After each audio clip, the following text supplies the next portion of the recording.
કૃષ્ણ, જય માતાજી। રેખા રાદડિયાના સ્નેહ ભર્યા નમસ્કાર મિત્રો। આજે આપણે આવ્યા છીએ અમરેલી જિલ્લાનું સલડી ગામ અને ત્યાં એક જૂની પ્રાચીન વાવ છે અને એનો ઐતિહાસિક એવી વાવ છે, વર્ષો જૂની વાવ છે અને ત્યાંના વડીલોને પણ ખબર નથી કે આ વાવ ક્યારે બનાવેલી છે, કોણે બનાવેલી છે। તો બહુ જૂની એવી વાવ છે। તો આજે આપણે તે વાવના દર્શન કરવા આવ્યા છીએ અને અહીંયા સલડી ગામના અહીંયા બે વડીલ દાદા આપણને મળી ગયા છે। તો આપણે દાદા પાસેથી જાણીએ વાવનો ઇતિહાસ। દાદા, વાવ વિશે તમે કંઈ જાણો છો? સીમાડાની વાવ હતી, અટાણે હવે સીમાડેથી અહીંયા ગામમાં આવી છે। અહીંથી 2 કિલોમીટર ગામ પહેલાં હતું ત્યાંથી। અને આ જસોનાથ મહાદેવ ભાવનગર દરબાર યશવંતસિંહ દરબારે આ શંકરની સ્થાપના કરી છે। આની નીચે 100 વીઘા જમીન છે, 4 થી 5 કો હાલતા, એ પૈયું ઓટાને હયાત છે, કોઠો। પછી આ ભોલવણી છે, આ ભોલવણીની અંદર જવા માટે રસ્તો છે। આ ભોલવણીની અંદર દરવાજો બે મતવાલા છે અને જે મતવાલા છે એ 2 મતવાલાની અંદર થઈ અને પહેલાં આમાં પાણી પુષ્કળ રહેતું, પણ હવે સંજોગો વરસાદ પાણી છે નહીં અને એકદમ કચરા પેટી જેવી થઈ ગઈ છે। જો આની જાળવણી થાય તો બહુ સારી વાત છે। એનું કારણ પુરાતત્વ આનો કોઈ ઇતિહાસ શિલાલેખ ઓલા પાણામાં હતો કંડારેલો, એ અશોક શિલાલેખની બોડિયા અક્ષરમાં આમાં મતવાલું ઉતરતા આમાં ઓલામાં એ શિલાલેખ દેખાય, પણ અટાણે હવે એ ખરી ગયો છે। જો બારીકાઈથી નજર કરે અને એના સાધનથી કાંઈ ખબર પડે તો વસ્તુ મળે એમ છે આમાંથી। અને બીજા નંબરે આના જે જૂનું નગરનાનું હરડા દોરે નીકળે છે એનો આખો ઇતિહાસ આમાંથી મળે, પણ એ પૈસો જો હાથ આવે તો એમાં તારીખ હોય નવલમાં થઈ ગયો એ તો ખબર પડે। તો મિત્રો, દાદા પાસેથી આપણે જાણ્યું કે બહુ વર્ષો જૂની આ વાવ છે અને તમે જોયું કે જો આ છે ને ભોંયરું છે, આ એમ કહે છે કે આ ભોંયરું છે ને અહીંયા સીડી છે, તમે જોઈ રહ્યા છો। આ સીડી ઠેક આ રસ્તો છે ને એ જૂનાગઢ જાય છે એવું એના દાદાએ કીધું કે અહીંથી બધા સાધુ કહેવાય, શું કહેવાય, જૂનાગઢના બધા બાવા સાધુ અહીંથી પસાર થતા એવું આ એના દાદાએ કીધું। તો ચાલો હું તમને વાવ પણ બતાવું। અહીંયા વાવ છે અને વાવની હાલત છે ને ભાઈ જો આવી છે, બરોબર સલડી ગામની વચ્ચોવચ આ વાવ છે અને વાવની હાલત આવી છે। આ વાવને જોઈ અને મને ઘણું દુઃખ થાય છે। તમે જોઈ રહ્યા છો આ વાવ। તો ચાલો, દાદા કહે છે કે અહીંયા જૂના આ મહાદેવ છે, આપણે મહાદેવના પહેલાં દર્શન કરી લઈએ। અને વાવ છે ને અહીંયા છે, જો આ વાવ છે, જો વાવ છે કે કચરા પેટી છે કંઈ ખબર પડતી નથી। જો આ છે સલડી ગામની વાવ।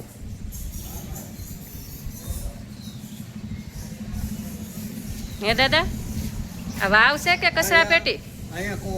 દાદા, વાવ છે કે કચરા પેટી? કચરા પેટી હટાને બને જ નથી। આને જો પુરાતત્વવાળા આને ખ્યાલ કરે તો આ એક નમૂનો છે। હા, આપણી સંસ્કૃતિની ધરોહર કહેવાય। એ કેમ બની હશે એ મારો રામ જાણે। ત્યારે એ સમયમાં કઈ મશીન ને એવું કાંઈ હતું નહીં। એક કૂવો બનાવવામાં લાખો રૂપિયા ખર્ચાઈ જાય છે। આ તો કેટલા કૂવાનું કરોડો રૂપિયાનું છતાં બની ન શકે આવી વસ્તુ છે। હવે જો આ અહીંયા કો હાલતા અહીંયા જો એ બે દેખાય મતવાલા હામું છે ને, એને શું કહેવાય દાદા? મતવાલા। જે એમાં ગરેડી નાખીને કો હાકતા। હા, આમાં હુયા નાખી આ 1 2 3 અને 4 5 ને 6 4 કો આમ હાલતા, 2 કો આમ હાલતા। અટાણે આ એનું આ પૈયું છે હમ અને આને મતવાલું કહેવાય. હમ આ જે છે ને હમ આ એની ઉપર બની ગયું. અને જો આ કંદોરો રહ્યો ને હમ આ કયો જો- કંદોરો? હા દેખાય કંદોરો હા. ફરતો હા હા ત્યાં સુધી પાણી રહેતું. હમ આમાં અમે ધુબાકા દઈને નાતા આ વાવમાં વાવમાં.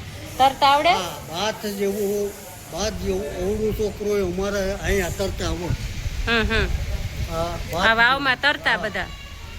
એ અટાણે અને જો તળાવમાં પાણી આવે હમ નર્મદાનું પાણી નાખે અને તળાવમાં પાણી આવે એટલે આ વાઈમાં પાણી આવે. હમ અને અમારું ગામ તળાવ કઈ 15 ફૂટે અટાણે 100-200 ફૂટે વીણી ગયું. આપણે કેટલો દાર કરેલો હમણાં કેટલો દાર? હે હા યો 200 ફૂટ દાર કરે ઊંડું વીણી. હા હા હવે આ મંદિર વિશે કહી દો હાલો. હા પડી ગયો તો લવાઈ ગઈ. હમ આમાં સાયલ હતી પણ અટાણે તો હવે લખી નથી. હા હા તો એમણે આ મંદિરની સ્થાપના કરી છે તો આપણે એમના દર્શન કરી લઈએ.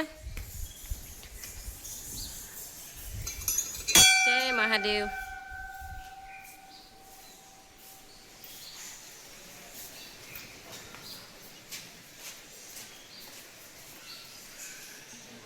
જય જસુનાથ મહાદેવ. દાદા પાસેથી તો બહુ બધું જાણવા મળ્યું પણ વિડીયો બહુ લાંબો થઈ જાય એટલે મેં વિડીયો નથી ઉતાર્યો. પણ ખરેખર આ વાવનો અને અહીંયા આ જસવંતસિંહ દરબાર જે થઈ ગયા એમનો બહુ બધો ઇતિહાસ દાદાએ પાસેથી સાંભળવા મળ્યો છે. તો તમે પણ અહીંયા સલડીમાં આવો ત્યારે આ વાવ જોવા અવશ્ય આવજો. હાલો હું તમને હવે વાવ પણ બતાવું. થોડીક તો મેં તમને બતાવી દીધી છે. આ વાવ છે ખરેખર અદ્ભુત મને લાગ્યું ને તો આ વસ્તુ લાગી કે આ બહુ વર્ષો જૂનું છે. આપણે ખાલી આને પથ્થર માનીએ છીએ પણ આ બહુ પુરાની આપણી યાદ છે, આપણી સંસ્કૃતિની આ બધી ધરોહર કહેવાય. તો આ મંદિર છે અને અહીંયા છે વાવ. તો હાલો આપણે અંદર જઈને પણ તમને હું બતાવું.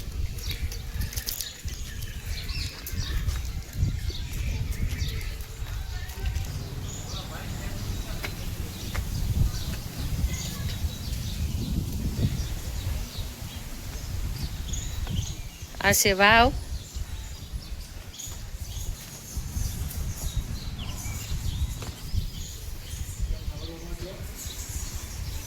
જો આપણે ખાલી આને હે ને પથ્થર માનીએ છીએ કે આ ફક્ત ખાલી પથ્થરની દિવાલ નથી પણ આપણી સંસ્કૃતિની ધરોહર છે.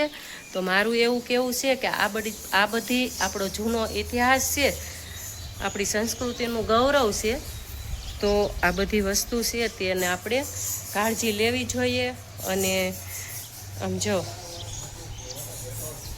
ખૂબ જ એટલે ખૂબ જ ખરાબ સ્થિતિ છે. હવે હું ઠેક નથી જાતી, તમે જોઈ રહ્યા છો કે આખી વાવ છે તે પૂરી કચરા પેટી થઈ ગઈ છે. જો આ છે સલડી ગામની વાવ અને બરોબર ગામની વચ્ચે જ આવી છે. અહીંયા મહાદેવનું મંદિર છે અને આ વાવ છે એમાં ખૂબ જ દુર્ગંધ આવે છે એટલે હું અંદર નથી જઈ શકતી. તમે જોઈ રહ્યા છો કેટલો કચરો છે. તો ગામ લોકોએ મળી અને ખરેખર આ વાવની સાફ સફાઈ કરાવવી જોઈએ કારણ કે અહીંયા બાજુમાં જ તમે જુઓ અહીંયા જ મહાદેવનું મંદિર છે. તો આ છે સલડી ગામની વાવ. અહીંયા પથ્થરમાં ઇતિહાસ કંડારેલો હતો. મેં બધે જોવાની પ્રયત્ન કર્યો પણ મને ક્યાંય મળ્યો નહીં. હરેક જગ્યાએ વાવ હોય ને એની પાછળ કંઈક ને કંઈક ઇતિહાસ હોય પણ આ એટલી વર્ષો જૂની વાવ છે ને કે ગામના 100 વર્ષના દાદાને પૂછો ને તો એને પણ ખબર નથી હોતી કે આ વાવ કોણે બનાવી. એટલે તમે વિચાર કરો કે આ કેટલા વર્ષો જૂની આ વાવ હશે. અને બને મોટા ભાગે છે ને બધા સીમાડોમાં જ વાવ હોય છે, જ્યાં ખેતરા હોય, જ્યાં છે ને વટે માર્ગો પહેલાં નીકળતા, પહેલાં કાંઈ વાહનની એની વ્યવસ્થા નહોતી એટલે આવી રીતે બધી વાવ બનાવતા એટલે જેથી કરી પશુઓને અને માણસોને પાણી મળી રહે. એટલે ખરેખર આ આપણી સંસ્કૃતિનું ગૌરવ છે, આ આપણી ધરોહર છે. તો આને આપણે જાળવવી જોઈએ એવું મારું કહેવું છે. તમારું શું કહેવું છે તે કમેન્ટમાં જણાવજો. આ તમારા ગામની વાવનો વિડીયો મેં બનાવ્યો, પણ આ વાવની એટલી બધી હાલત ખરાબ છે કે અંદર ઉતરાય એમ નથી. તો કોઈ દેખરેખ રાખે એવું કે કઈ સાફ સફાઈ કરવી પડે એવું તમને નથી લાગતું? હે? કારણ કે ગામની વસોવસ વાવ છે અને વાવની બાજુમાં જ મંદિર છે, અને હું નીચે ઉતરી હતી ને તો એટલી દુર્ગંધ આવતી હતી કે હું ત્યાં ઊભી ન રહી શકી. તો બધાએ ગામ લોકોએ મળીને આપણને નથી લાગતું કે આપણે આની સાફ સફાઈ કરાવવી જોઈએ દાદા? હે, શું કેવું છે તમારે બાપુ? આપણી સંસ્કૃતિ છે, આપણી ધરોહર કહેવાય. આ વર્ષો જૂનો વારસો છે. આ અત્યારે આવી વાવ કોઈ બનાવી ન શકે. હે, અને એ સમયમાં પાણીની એની વ્યવસ્થા નહોતી ત્યારે આપણે રાજાશાહી વખત ઈ પહેલાની આ વાવ લોકોએ કેમ બનાવી હશે, કેવા વીર પુરુષો હશે, ત્યારે ક્યાં એવા મશીન ને એવું હતું. અને આ ગામની વસોવસ આ વાવ છે, અને આવી હાલત જોઈને મને દુઃખ થાય છે. તો તમને ગામ લોકોને કઈ નથી થતું દાદા? એમ હે, ગામના આગેવાનો કોઈ મળીને સાફ સફાઈ કરાવે એવું નથી લાગતું?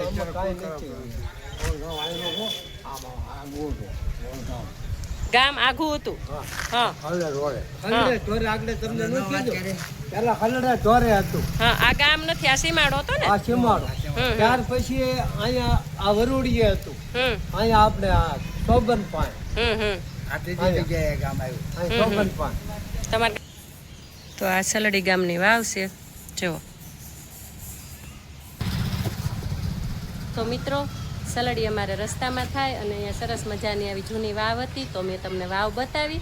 હવે તમે કમેન્ટમાં જણાવજો કે આ વાવનું ખરેખર સફાઈ કરવી જોઈએ કે નહીં. તમારા શું વિચારો છે તે તમે જણાવજો.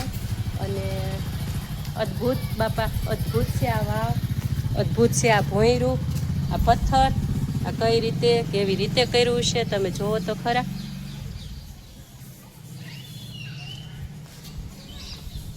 ઠેક આ અંદર અંદર આ ભોંયરું ઠેક જુનાગઢ નીકળે છે.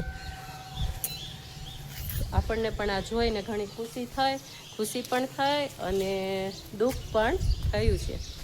તો આ હતી વાવ, તમને કેવી લાગી તે જણાવજો. આવજો, જય માતાજી.